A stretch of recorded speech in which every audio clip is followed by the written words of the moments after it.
লক্ষ্মীর ভান্ডার প্রকল্প নিয়ে বড় ঘোষণা সরকারের। খুশির খবর সবার জন্য। স্কিপ না করে পুরো ভিডিওটি অবশ্যই দেখুন।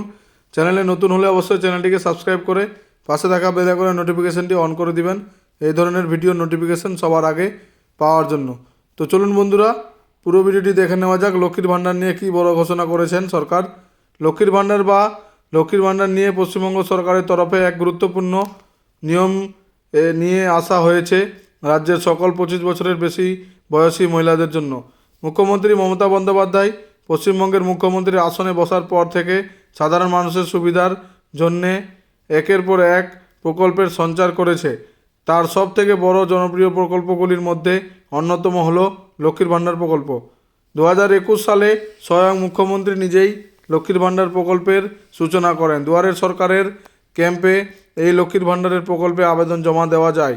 লক্ষ্মীর ভান্ডার প্রকল্পের নতুন নিয়ম নিয়েই আজকের এই প্রতিবেদনে একটি বিশেষ খবর রয়েছে। কি সেই খবর, সেইটি জানতে এই প্রতিবেদনটি প্রথম থেকে শেষ পর্যন্ত পড়ুন।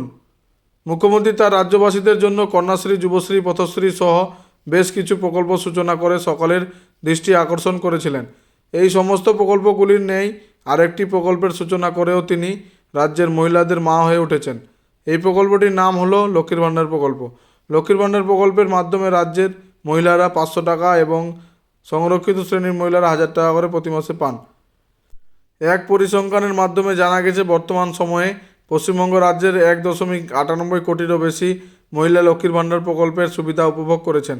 গত সেপ্টেম্বর মাসে দুয়ারে সরকারের শেষ সংস্করণে প্রাপ্ত আবেদনগুলি যাচাইয়ের পরে জানা গেছে লক্ষ্মীর ভান্ডার প্রকল্পের সুবিধাভোগীদের সংখ্যা বেরিয়ে দাঁড়িয়েছে 9.5 লক্ষ। আগের লক্ষ্মীর ভান্ডারের সুবিধাভোগীদের সংখ্যা এবং এখনকার সংখ্যা 2.07 কোটি ছড়িয়ে গেছে। লক্ষ্মীর ভান্ডার প্রকল্প আবেদনের জন্য ইচ্ছুক মহিলারা এতদিন পর্যন্ত দুয়ারে সরকারের ক্যাম্পে গিয়ে আবেদনপত্র জমা দিত। এই আবেদনপত্র জমা দেওয়ার পর সেটি গ্রাহ্য হলে আবেদনপত্রে থাকা মোবাইল নম্বরে SMS পাঠানো হতো রাজ্য সরকারের তরফ থেকে। তারপর প্রতি মাসে জেনারেল ক্যাটাগরির মহিলারা নিজস্ব ব্যাঙ্ক অ্যাকাউন্টে 500 টাকা এবং SC/ST মহিলারা প্রতি মাসে 1000 টাকা করে নিজেদের ব্যাংকের অ্যাকাউন্টে পেয়ে থাকেন। এবার জানা গিয়েছে এই নিয়মের বদল আনছে রাজ্য সরকার। এতদিন পর্যন্ত মহিলাদের দুয়ারে সরকারের ক্যাম্পের অপেক্ষায় থাকতে হতো এই লক্ষ্মীর ভান্ডার প্রকল্পের আবেদনপত্র জমা দেওয়ার জন্য, কিন্তু এবার থেকে মহিলারা সবসময় এই প্রকল্পে আবেদন জানাতে পারবে। আবেদনপত্র জমা দেওয়ার জন্য মহিলাদের ন্যূনতম 25 বছর বয়স হতে হবে। নতুন নিয়ম অনুসারে আবেদনপত্র সবসময় জমা দেওয়া হবে। গ্রামাঞ্চলে মহিলাদের ক্ষেত্রে লক্ষ্মীর ভান্ডার প্রকল্পের আবেদনপত্র জমা দেওয়া যাবে BDO অফিসে এবং শহরাঞ্চলের মহিলারা জমা দেবে SDO অফিসে গিয়ে। রাজ্য সরকারের এই নতুন নিয়মের ফলে বহু মহিলাই উপকৃত হবেন এবং এবার থেকে মহিলাদের লক্ষ্মীর ভান্ডার প্রকল্পের আবেদনপত্র জমা দেওয়ার জন্য দুয়ারে সরকার ক্যাম্পে বড় লাইনে দাঁড়াতে হবে না। পুরো ভিডিওটি দেখার জন্য ধন্যবাদ বন্ধু।